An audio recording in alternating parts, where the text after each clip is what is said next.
अस्सलाम वालेकुम, बिस्मिल्लाहिर्रहमानिर्रहीम। डायरेक्ट एजुकेशन के PHP वीडियो ट्यूटोरियल में खुश आमदीद। आज हम गेट एंड पोस्ट मेथड के ऊपर काम करेंगे। Before the browser sends the information, it encodes it using a scheme called a URL. In this scheme, name value pairs are joined with equal signs and different pairs are separated by the ampersand. जैसे कि आपको देख सकते हैं कि name 1 is equal to value 1 and name 2 is equal to value 2 and name 3 is equal to value 3.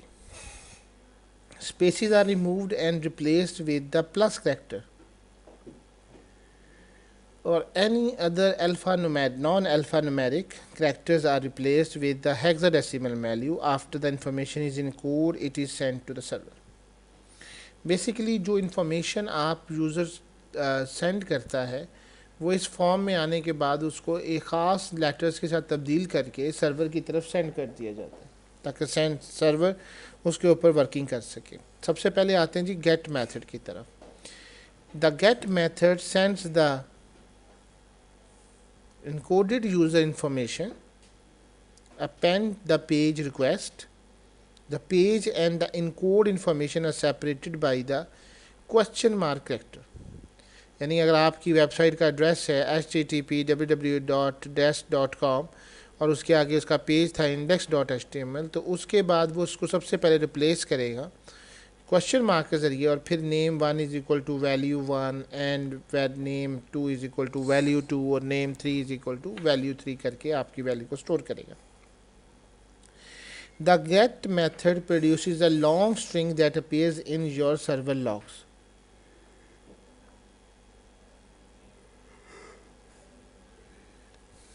इस तरीके से जो गेट मेथड आपका स्ट्रिंग प्रोड्यूस करता है वो बहुत लंबा हो जाता है और ये आपकी जो ब्राउज़र की लोकेशन होती है उसके अंदर ये आलमोस्ट आप देख सकते हैं कि जैसे ऊपर भी इस वक्त भी आपको नज़र आ रहा है ये PHP के अंदर साइट बनी हुई है। तो dareducation.org dareducation/mod/page/view.php ?id is equal to 23। Let's suppose इसमें 10 से 15 डिफरेंट चीज़ें आ जाए तो ये लंबा स्ट्रिंग हो जाता है जो कि आपकी ये लोकेशन जो आपका बॉक्स है इसके अंदर वो लंबा लेंथी वाइज में हो जाता है। The get method is restricted to send up to 124 characters only. आपने क्वेश्चन पूछा था कि हम कब पोस्ट इस्तेमाल करेंगे, कब गेट इस्तेमाल करेंगे। अगर आपका डाटा जो है 1024 कैरेक्टर से अबव हो जाता है तो आप फिर गेट का मेथड इस्तेमाल नहीं कर सकते। Never use get method if you have password और other sensitive information to be send to the server. अगर आपने कुछ सेंसिटिव किस्म की इंफॉर्मेशन जैसे कि पासवर्ड वगैरह लेना है तो कतन भी आप इसका गेट मेथड का इस्तेमाल नहीं करेंगे क्योंकि ये सिक्योर नहीं होता। Get can not be use to send binary data like images word document to the server. अगर आपने कल कोई इमेज वगैरह लेना है तो इस तरह का डाटा या कोई फाइल अपलोड या डाउनलोड करनी है तब भी आप इस तरह का डाटा आप गेट के मेथड के ज़रिए नहीं कर सकते। The data sent by get method can be accessed using query under string. आप इसका कोई भी जो डाटा होता है जो गेट के मेथड के जरिए भेजा होता है उसको क्यूरी अंडरस्कोर स्ट्रिंग के जरिए रिट्राइव किया जा सकता है। The PHP provides $_get associative array to access all the sent information using the get method. जैसे कि एक छोटा सा प्रोग्राम बनाया है कि इफ़ $_get name और $get age है तो आप उसको वेलकम करेंगे नीचे उसी तरह से आपने, लेकिन सिर्फ फ़र्क क्या आएगा कि आपने मेथड के अंदर गेट का ऑप्शन देना है as compare to the post. और पोस्ट तो हमने पीछे भी किया लेकिन अब इसको समझने के लिए post method transfers information via HTTP headers. The information is encoded as described in case of get method and put into a header called query_string.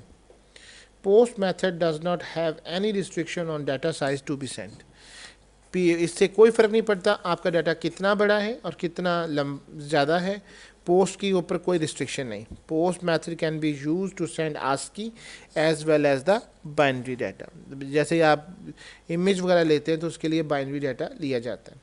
The data sent by post method goes through HTTP header, so security depends on HTTP protocol. By using secure HTTP, you can make sure that your information is secure. अगर आपने HTTPS लिया हुआ है तो आपकी web information safe रहेगी. The PHP provides $_post associative array to access all the sent information using the post method.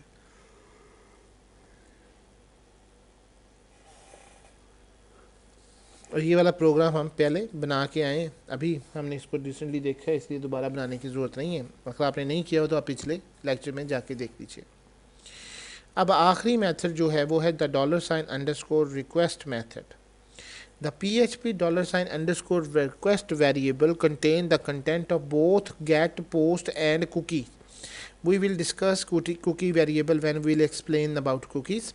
The PHP $_request variable can be used to get the result from the data sent with both get and post, and also method के ज़रिए आप इसको retrieve कर सकते हैं. Request का basically is a combination of the three things, get और post हमने डिस्कशन किया है, और साथ में ही जो इसकी कुकीज़ होती हैं उनसे भी रिट्राइव करते हैं. अब कुकीज़ हम इंशाल्लाह नेक्स्ट में डिस्कशन करेंगे. Thank you very much and अल्लाह हाफिज़.